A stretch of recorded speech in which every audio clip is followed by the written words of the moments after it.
Rebecca, thank you very much. People on both sides were quick to respond to the president's campaigns requesting a recount in Milwaukee and Dane counties. SHAUN Gallagher has that as he continues our team coverage.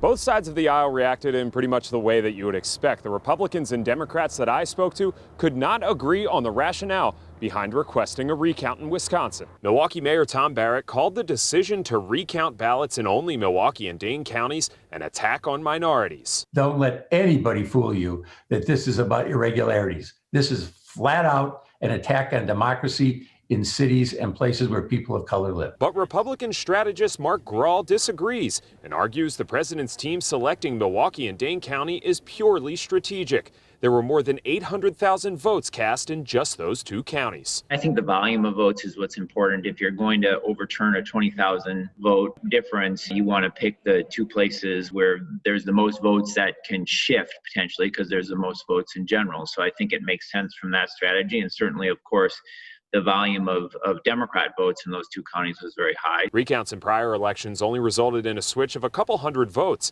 but clearly 2020 is different with the record number of absentee ballots submitted.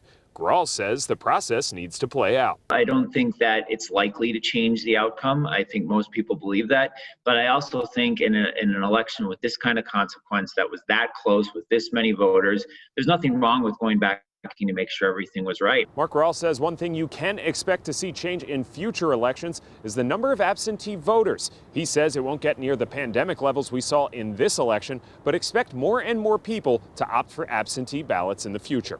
In Milwaukee, SHAUN Gallagher, TMJ4 News.